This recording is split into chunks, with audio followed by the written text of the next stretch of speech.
Hello friends, नमस्ते। Welcome to my channel Anu from Russia और मैं हूँ अनु।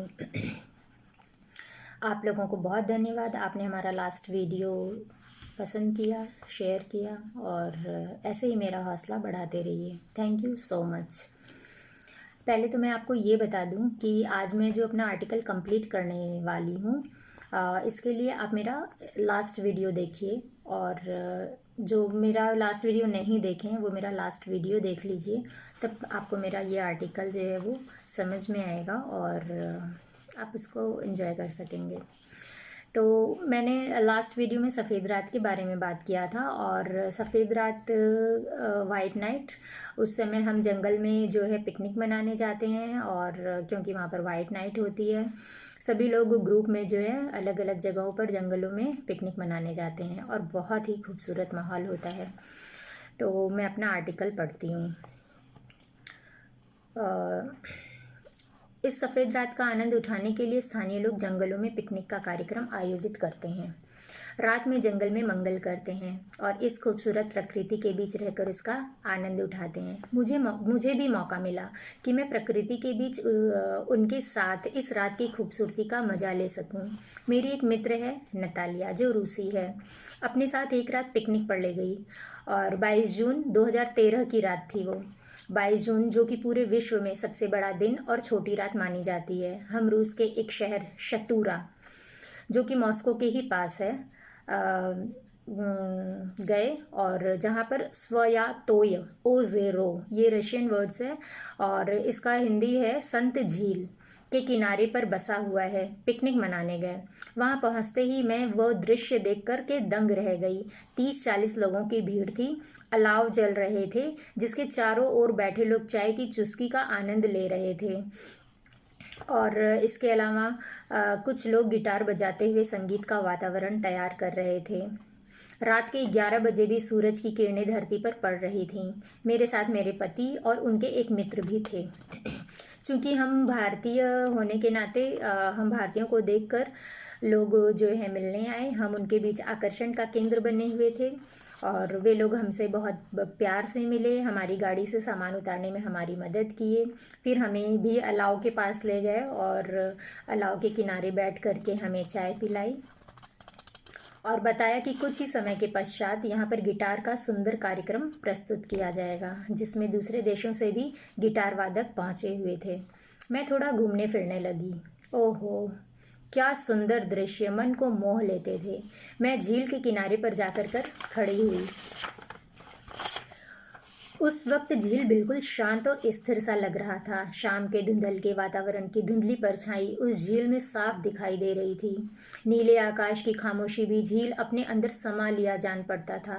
पक्षी के कलरव भी शांत थे, शायद सभी अपने बसेरे में वापस जा रहे थे और इधर उधर उड़ते पक्षियों के बिंब भी झील में साफ दिख जाते थे। झील के किनारे सभी बैठे कार्यक्रम के शुरुआत होने की प्रतीक्षा कर रहे थे। प्रकृति के बीच पहुंचकर एक अद्भुत अनुभूति हुई। ऐसा प्रतीत हुआ मानो वे हमसे बातें करना चाहते हैं, हमसे घुलना मिलना चाहते हैं, किंतु हम मनुष्य इनकी भाषा नहीं समझ पाते। मुझे लगता है कभी कभी जंगल में हम मनुष्यों को देखकर इन्हें भी प्रसन्नता का अनुभव होता होगा और एक दिन के लिए आए हम लोगों को मेहमान मानकर ये सभी हमारे मेहमान नवाजी में जुट गए हैं।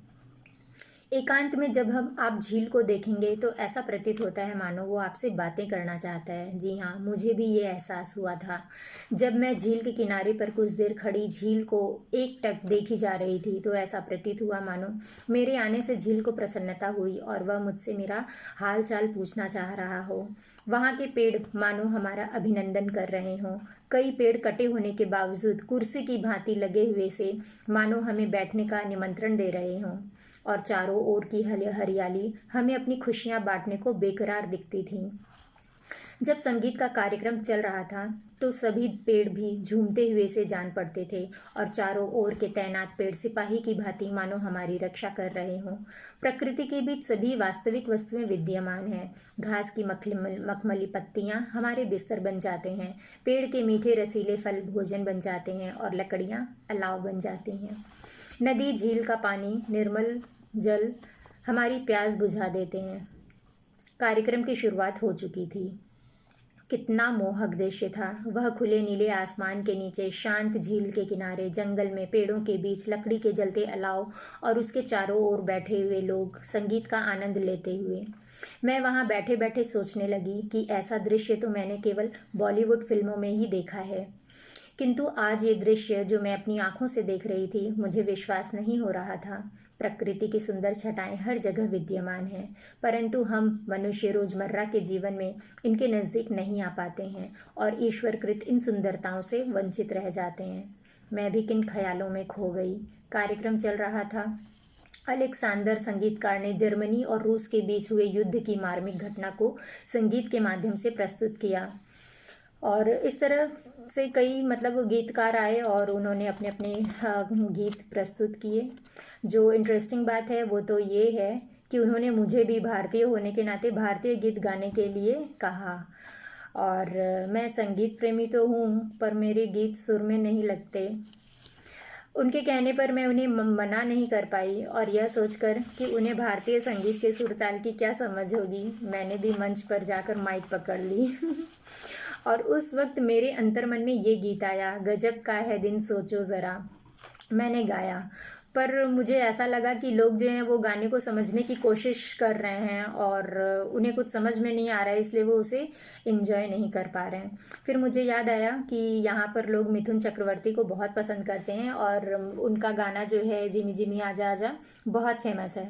तो जब मैंने जिमी जिमी गाना शुरू किया तब मुझे लगा कि ज़्यादातर लोग जो हैं वो थिरकने लगे, क्लैप करने लगे। तो इस तरह से मुझे बहुत अच्छा लगा और धुन पर सभी आनंद उठाने लगे। तो संगीत क्या है कि वो भाषा के दायरे में बंधी नहीं रहती है। संगीत की अपनी एक अलग भाषा होती है जो दिलों को जोड़ती है। कुछ 2 घंटों तक संगीत का कार्यक्रम चला और वहाँ पर जो आमंत्रित थे हम, तो उन्होंने खाने के मेज पर हमें ले गए, पर वहाँ पर जो व्यंजन थे वो मेरे लायक नहीं थे क्योंकि सभी मांसाहारी व्यंजन थे और मैं शुद्ध शाकाहारी हूँ। और लेकिन क्या है कि ठीक है, मैं अपने साथ अपना भोजन थोड़ा बहुत लेकर निकलती हूँ यहाँ पर, क्योंकि मुझे हर जगह इस तरह की दिक्कत का सामना करना पड़ता है।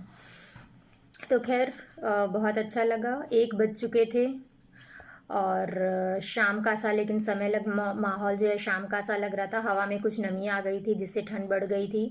जंगल में दूर दूर तक टेंट लगे हुए थे और हमारे मित्र ने हमारा टेंट दिखाया। मेरा मन बहुत उत्साहित हो रहा था। जीवन में पहली बार मैं जंगल में इस तरह से पिकनिक पर आई थी, पहली बार प्रकृति के इतने करीब। ऐसा लगा प्रकृति सचमुच हमारे अच्छे मित्र हैं। ऐसा पढ़ी तो थी पर अनुभव पहला था। इसके अलावा वहाँ का वातावरण, वहाँ के कार्यक्रम, वे मोहक दृश्य जिन्हें मैं कभी भूल नहीं सकती। मुझे प्रकृति से प्रेम है, किंतु मैं एक दिन इस तरह प्रकृति के बीच जंगल में बिताऊंगी, मैंने ऐसी कल्पना भी नहीं की थी। और अब ईश्वर के प्रति कृतज्ञ हूँ। सच, ईश्वर ने हमें बहुत कुछ दिया, प्रकृति ने हमें बहुत कुछ दिया। हमें ज़रूरत है इन्हें संभाल कर रखने की, इनकी केयर करने की।